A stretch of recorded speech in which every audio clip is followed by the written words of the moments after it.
જે આ નાગા સાધુઓ જે કહેવાય છે એમના વિશે થોડુંક જાણવું છે. નાગા સાધુઓનો વિશે હું તમને એવું કહું સાગરભાઈ, તો શબ્દ એવો છે કે નાગા. નાગાનો મતલબ આપણે એવું સમજીએ કે ભાઈ નગ્ન અવસ્થા કે દિગંબર. દિગંબરનો અર્થ થાય જેને દિશાઓને જ પોતાના વસ્ત્ર માન્યા છે. દિશાઓ સિવાય શરીર ઉપર કોઈ વસ્ત્ર નહીં. પણ આ વાત 100% ખરી નથી. બધા જ નાગા સાધુઓ નિર્વસ્ત્ર નથી રહેતા. અમુક એવા છે કે સંપૂર્ણપણે નિર્વસ્ત્ર, અમુક એવા છે કે શરીરના ફક્ત ગુપ્તાંગોને ઢાંકે એટલું પહેરતા હોય, અને અમુક એવા હોય કે આપણી જેમ બધા જ વસ્ત્રો પહેરતા હોય.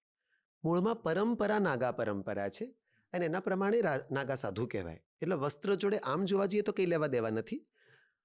તમે એ પરંપરામાં જોડાય એટલે તમે નાગા સાધુ જ કહેવાઓ.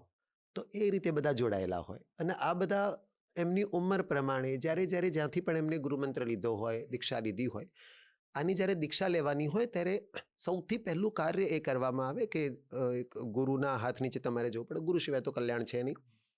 એમની સાથે તમે થોડો સમય રહો. એમને તમારી પાત્રતા ખબર પડે કે તમે you are able or not to follow the પરંપરા.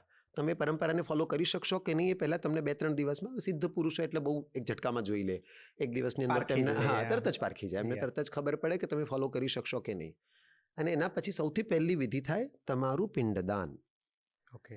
તમે પોતે જ પોતાનું પિંડદાન કરવાનું હા, હોય. જે પેલું કહે છે કે 17 પિંડદાન હા. કરે, એમાંથી એક પોતાનું અને 16 બાકીના. બાકીનાઓના. એટલે આપણે આપણી ડ્યુટી પૂરેપૂરી નિભાવીને જવાની છે. સાધુ થવું એ ભાગેડું વૃત્તિ નથી. ઘણા લોકોના મનમાં એવું છે, સાધુ થયા, તમે સંન્યાસ લીધો, ભાગેડું છો, તમે સંસારની જવાબદારીઓ નિભાવી શકવાની તમારામાં તાકાત નથી, તમને એવું લાગે છે કે સાધુ માર્ગ બહુ સારો, આમાં ઝંઝટો નથી. નો, એવું નથી. એ માર્ગના એના પોતાના નિયમો, ત્યાં બહુ બધી જવાબદારીઓ છે. તો શરૂઆત અહીંયાથી થાય. તમે પોતાની સાંસારિક જવાબદારીઓ પિંડદાન દ્વારા પૂરી કરી નાખો છો, અને પોતે પણ છેલ્લે પોતાનું પિંડદાન કરી દો છો. હવે એવા વ્યક્તિનું જ્યારે મૃત્યુ થાય તો એના ઘરવાળા જે બાકીનું સંસારી જીવન જીવી રહ્યા છે એ લોકો હવે બાધ્ય નથી. એ લોકો એમનું પિંડદાન નહીં કરે ગયામાં જઈને કે માતૃગયામાં જઈને, ચાલશે. એમણે પોતે પોતાનું કરી નાખ્યું છે. તો આ પરંપરાથી પછી એ લોકોની ગુરુના હાથ નીચે રહેવાનું ટ્રેનિંગ શરૂ થાય. એમાં ફિઝિકલ ટ્રેનિંગ પણ હોય છે. કમ્પલસરી છે ફિઝિકલ ટ્રેનિંગ. તમને શારીરિક દૃષ્ટિએ બહુ જ મજબૂત બનાવવામાં આવે.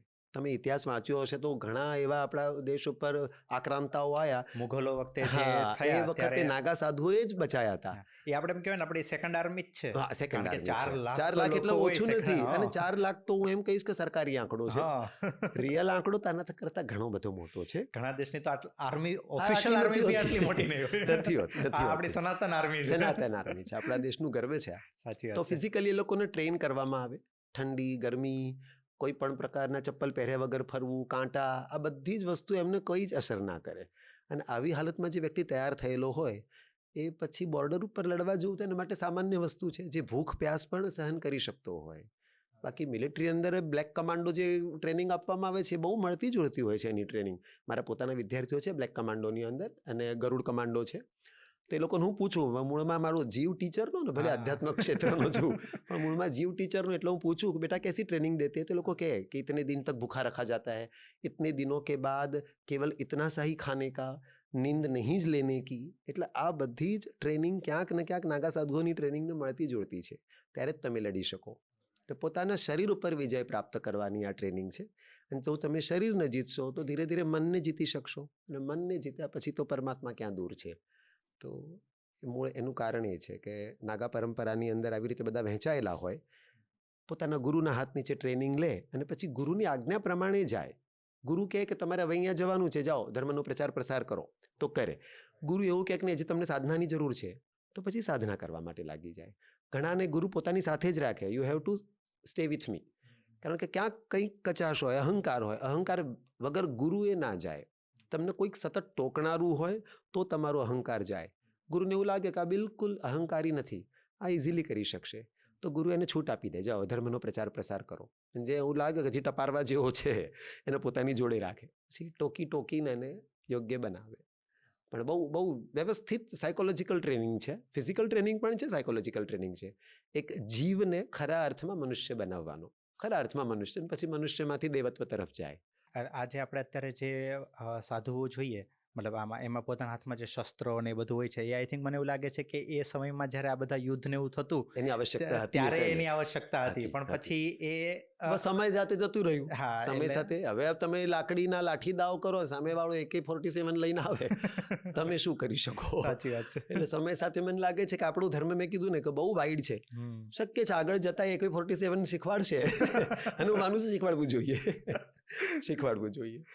આપણે ઘણી બધી જગ્યાએ છે આ જે નાગા સાધુઓ છે એમની શક્તિઓ વિશે ને એવું બધું સાંભળતા હોઈએ છીએ, રાઈટ? તો થોડુંક આપની પાસેથી જાણવું છે કે એ કેવા પ્રકારની શક્તિઓ એમને આમ સિદ્ધ હોય છે. હું તમને કહું સાગરભાઈ, તો મારા અત્યંત નિકટના, મારા માટે પરમ પૂજ્ય, એમ કહું કે જેના કારણે મારું જીવન અત્યારે સંન્યાસી જીવન ચાલી રહ્યું છે, મારા ગુરુદેવ, મારા સદગુરુ, એ પોતે જ 1738મું વર્ષ અત્યારે એમનું ચાલી રહ્યું છે.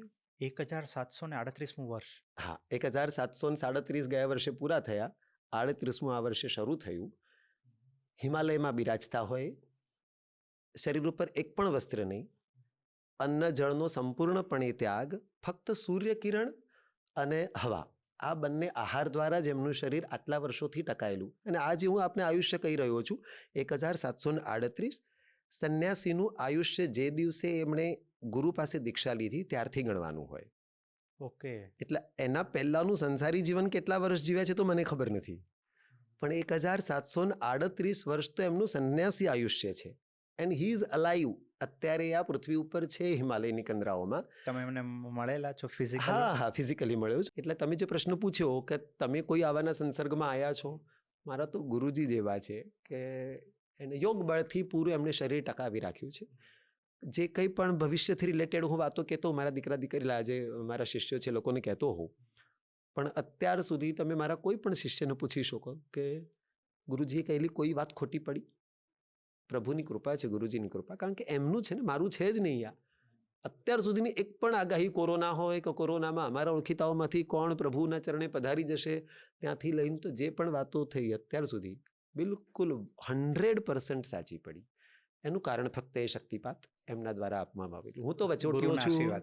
ગુરુના આશીર્વાદ. સાચી આપણે વાત. તો વચોટિયા છીએ, આવે છે તો હા. મૂળ સ્ત્રોત ત્યાંથી, આપણે તો એક પાત્ર છીએ.